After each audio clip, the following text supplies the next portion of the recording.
Hey guys, so now we're going to get into the first stage of discovery. And what that looks like is we're going to get you to hold a creative conversation. So, the creative conversation is a really important part of the process because it helps you understand what success looks like for your project. So, at the end of your creative conversation, you're going to end up with a success statement. And this is a statement that you will work towards throughout your whole project. So, it's what success looks like for your project. So, what the creative conversation covers, some of the things are the desired user experience. So, how do you want your users to experience your project or product? What's important to the business? So, that is really important. What does the business want to achieve from the project? What's important to the user? So, the people impacted by it. What are the current pain points? So, are there any issues that are going to stop you from achieving your goal? And also, what is the ultimate goal? So that really is your success statement. What do you really want to achieve with this project? So Kim has done quite a few creative conversations, so she is quite experienced in this process. So I guess it'd be really useful to know from you, Kim, why do you think the creative conversation is so important? I honestly believe this is probably the most crucial meeting you can have in your project. Why I believe that is because you get everyone's opinion in the room that matters. So you get buy-in from them. They're there from the very get-go to create the project from scratch. You get all the opinions, all the things that matter from all the different stakeholders who have different things that they're concerned about within the project are in the room. And the great thing about it is that you don't have to go later and check in with people and be like, so-and-so said this. They're all in the room. They all air their opinions, share their experience, share their perspectives together, and they discuss it in the room to come to this place that we're trying to achieve. The outcome is that success statement so that you're all on the same page. So I actually think it's so essential, this. I guess what happens for people is that they can feel like nervous doing these kinds of meetings, especially, and it's more, I think of it as a workshop. You're a facilitator in this particular example of what you need to do. You're not in there as the expert. And if you remember that, it's a lot easier to feel free to go in there and to experiment and to use that language, say to everyone, I'm not the expert in this, and that's why I have you here today. We're going to do some things that experiment and allow us to have the freedom to get the best solution that works for everyone here. So I think that language really helps debunk our own self-fears and lack of confidence when we go in to have these conversations, because a lot of the time we have hierarchy in the room. It could be the CEO. You get all these things go through your head, but everyone has an equal role to play. And that would be one of my tips for you, is that everyone brings something important to this discussion, and that includes you. So I guess there's that. You don't need to be an expert. You're there to extract information. So that is something to remember. Remember as well that human-centered design is a process. So you're just guiding them through it. And we're going to show you the template now in a second, where the questions are there that you just need to get the answers to. And these, all you need to be doing in your head is going, do I have the answers from everyone in the room that matters right now to help us create a success statement together? And that then you can go off and do what you need to do for the rest of the project. Because as you do your task, as other stakeholders contribute their part as well, when they're giving feedback even on the work that you're doing, you always have this success statement to refer back to say, hold on, what you're saying there sounds important. Help me understand how it achieves what we've decided at the very beginning is our success statement and what we're trying to achieve. So I guess that's kind of my main impact on it. I think when there's disagreements across the business, one stakeholder might not like another stakeholder and they have opposing objectives. When you get them into the room, it's very different to when they're emailing and they're telling you one thing and the other one's telling you another thing. So it gets rid of that lack of consensus, those disagreements. Everyone gets alignment, ideas surface. It's really great because everyone's opinion is valued, and that's your role, is to make sure that everyone's voice is having a part whether they agree, disagree, they have concerns. All of this adds value to help you basically massage and refine to that success statement, which is your ultimate goal. And the great thing about these creative conversations is that everyone loves being involved. You know, it's so cool. They get so energized. They feel like they've accomplished things. It's very action focused. So the people you invite into the room, they trust you. They see the value that this project can have. So there's so many benefits to holding this conversation. So I want you to trust the things that we've said there and don't be afraid to go and do them. Love it. You're all over it, Kim. I think that's all very valuable information, and it helps people understand what the creative conversation is. It doesn't have to be scary. It's about making sure that the project goal is right and that the stakeholders that you have involved with the project really understand what you're all trying to achieve. So that's great. So yeah, take us through, this is in the playbook, and helps you to prepare for creative conversations. So take us through this guide. Cool. So the number one thing is you got to have the right people in the room. And there's a list of people in your playbook that we're recommending you bring into the room. It might not be the exhaustive list. What you need to think about is who at any point in our project could say no or have an objection, because they're the ones you want in the room at the beginning. So they're bought in from the very beginning, telling us this is success. This is what we are trying to achieve. So that then we don't have these scope creeps happening down the line, or I thought it was going to be like this. We've all been in here, we've had our say, we've identified risks, we've identified the challenges, and we're all on the same page to create success together. So that's the first thing about that. And what's really cool is a lot of the time, you know, there's concern about getting certain people's time to contribute to the project. If you can get someone in for this hour conversation, that's what we're saying it would take to do it well, is you're getting these people in there for 1 hour and they've had their input to define the rest of the project. So they, when it comes to them to do their role later on, like little bits of feedback, or you need to ring them about something, they get it and you're not having to get them up to scratch. They're just on the journey already. So when you think about saving people's time, if you can get them in the room now, it means that later on down the project, you're not having to annoy people or take them from other priorities. It's already been done up front. So the guide, the preparation guide, just kind of shows you what you need to do to prepare, the kind of room that you might want, how long you need to book these people for in advance. I guess one of the things, and I love the tips, like these have always helped me when running these kinds of workshops or facilitating conversations like this with clients as stakeholders, is these tips. They're just literally you becoming a robot and repeating the script back, because remember, you're not an expert. You're there to extract information. So one of the things, especially if you have opposing objectives or difference of opinions in the room, if you see there, it's about challenging assumptions. And you can do that in a way that doesn't offend. So you basically just say, what evidence do we have to know that that is true?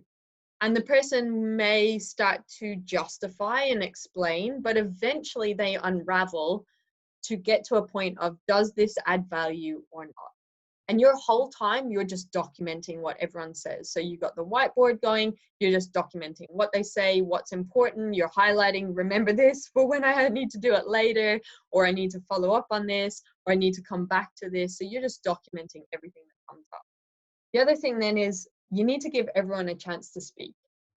My tip here is to call on people, because especially when you have certain stakeholders in the room, people do get fearful if there's like a CEO and they're maybe an officer, or there's that hierarchy stuff that comes into play, which you're all there and people need to appreciate they're there to add value because they have something to contribute. So it doesn't matter if you're a CEO or an executive and you get paid X amount, or you're another person that gets paid a lower amount. You all have value to bring. But what does play out is dynamics in the group where people don't speak up. So one of the ways that I like to do this is I will call on people. So I call them by their first name and I say, hey, Hannah, I'd love to hear what your thoughts are. I'm giving them permission to speak up. I'm showing that I value their opinion and that everyone has a voice and is here to contribute value to the story that we're trying to build. Love it. That was great, Kim. Very useful, I think, to help people prepare for a conversation like this. Yeah. All right. All right, so this is the template that you will use to hold this conversation. So you'll find this in your playbook. And this is really, really useful because it shows you exactly the questions that you should be asking to get the information that you need. So Kim, I'm just going to go through each of the questions with you because you have context on what can happen around these questions, where it can lead to, just to help people understand what to expect. Yep. So with the first question, what is the desired user experience? Could you give us a perspective on that, or what usually happens when this question is asked? Yep. So I guess this is us understanding what do people want out of this initiative or this training program that we're creating. And this is where the different perspectives of your stakeholders come in. They all have different opinions and how they see it contributing to strategic objectives or something like that. So what I like to say here is, look, if in 2 years' time this project was successful, what would it look like?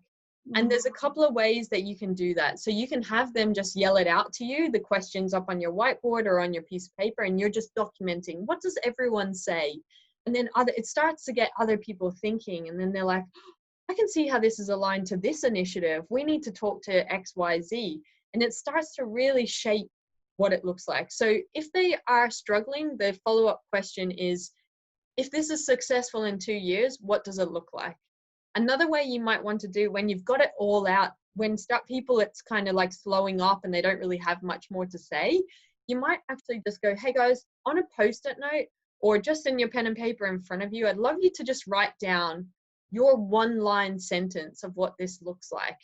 There's obviously you just decide how you want to run these questions. You can just sit there and write. It depends on how you like to work.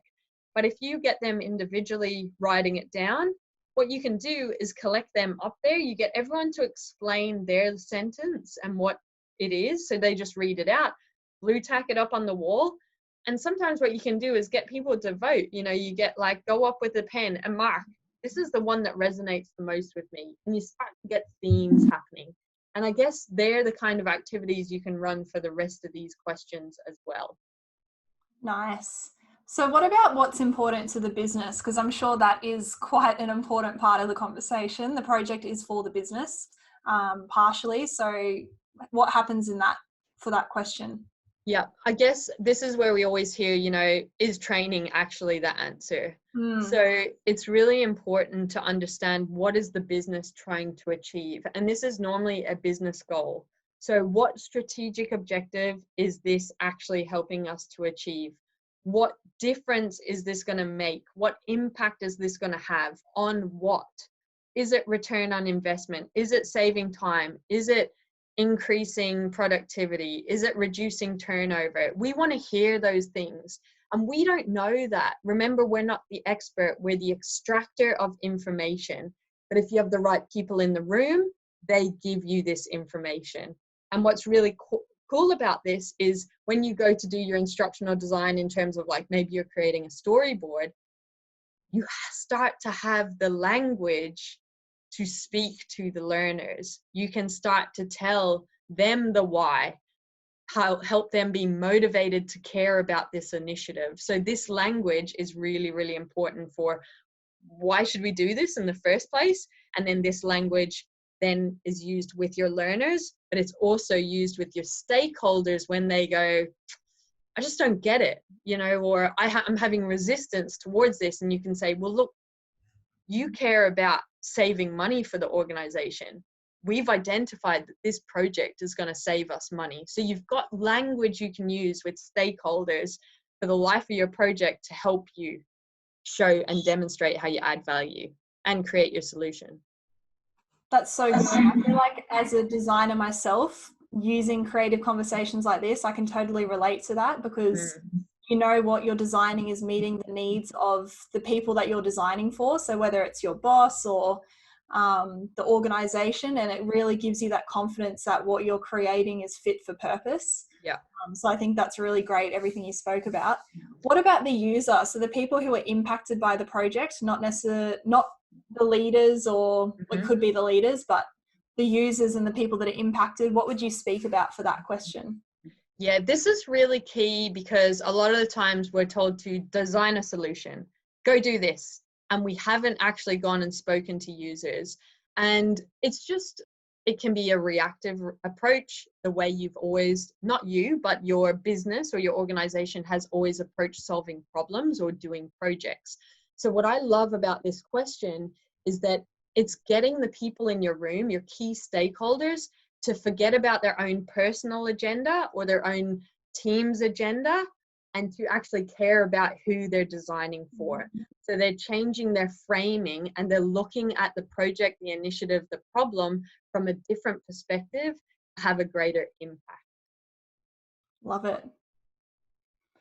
All right, the next part of the template. So this is the second page of the template. So the fourth question is, what are the current pain points? So tell us about what happens with this question. Yep. So I guess this is again trying to understand what value us solving this problem or creating this initiative can have on the business as a whole. Because we've got the right people in the room, we're starting to understand their pain points. What's not working right now? Why do they care about getting this right? What's making it hard? What are the challenges they're facing from their business unit, from their team's perspective, from their individual perspective? So we're starting to paint a picture of the value this project will bring to the organization and why it is important. And then it also has, again, it's reinforcing that buy-in from stakeholders. So for example, if budgets get cut and they say, we're not going to do that project anymore, if you have the right people in the room here, they have already identified this is not just another project. We actually have clearly made the link between why it's important to our operations as a business and why we shouldn't cut the budget on this project, or that we should make sure that it gets implemented. Love it. And lastly, I think this is so important, but what is the ultimate goal? So I feel like that could go in many different directions because everyone might have different versions of what that is. Yeah. So yeah, how do you figure out what that ultimate goal is?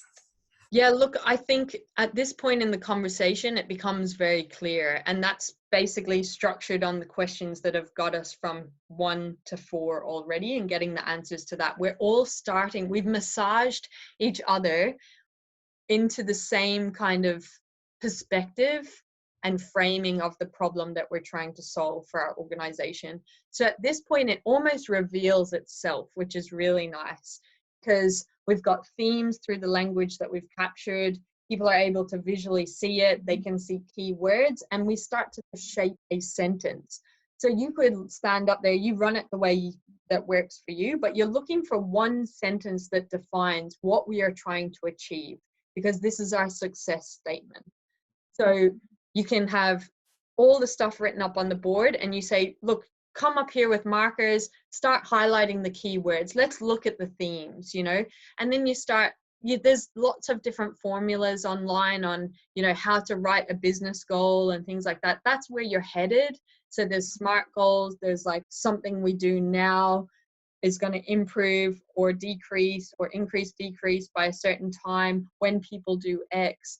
So that's where we're trying to get to, so that we have this success statement that is in 2 years' time, you can pick your time frame, but in 2 years' time, if we achieve this, we know that all the work we've done today and through this initiative has been worth our time and effort and has contributed positively back to the organization.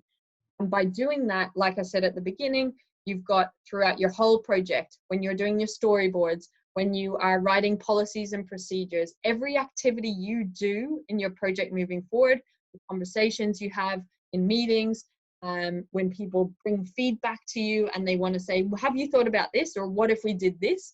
You are always pointing back to your success statement, which has been agreed on by the right people to say, help me understand by what you're saying there, how is that going to achieve us here? And what happens a lot of the time is, oh, it doesn't. Maybe it's for phase 2, or maybe we can park on that and continue with what we're doing. Yeah, I love that. And I think it is so useful to have that success statement because, like you said, if people try and expand the scope of the project or ask for additional things to be added, it's such a useful one-liner to say, how does that help us achieve our success statement? And it keeps you on track, because I think sometimes with projects you're thinking, oh, all this extra stuff has been added, what am I actually trying to achieve? But it just gets you really clear. And I think that's why the creative conversation is so important, just to get really clear on what you're actually trying to solve and ensuring that all of your stakeholders agree with that project goal. It's definitely essential. If you've ever struggled with influencing stakeholders, it's because you haven't done this kind of work up front. So that's why I see the value in a creative conversation. You can call it whatever you want, a kickoff meeting, anything like that, but it is essential to the success of the rest of your project, I feel. Yeah, definitely.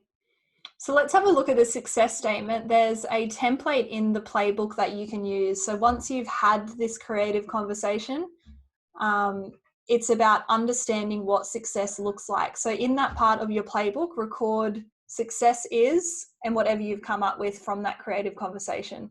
Is there anything else you wanted to add around the success statement, Kim? No, I think we've said it. You know, it's making sure everyone in the room, you don't leave that room until they're locked in on this is what it is. You don't want people emailing you afterwards and saying, oh, I think it needs to be this. You want it locked in the room, and it defines the rest of the project. Yeah. Great. Well, I think that's it for the creative conversation. Thank you so much, Kim, for sharing your experience. Kim has done quite a few of those conversations, so listen to the advice that she has and you will be successful. Just don't put pressure on yourself. Take it easy. Follow the template question by question and you will get to where you need. And just think about how great it's going to feel when at the end you have a simple statement for success that you can refer to throughout your project. It honestly makes your life so much easier. So yeah, good luck with your creative conversation. Use the playbook as a guide.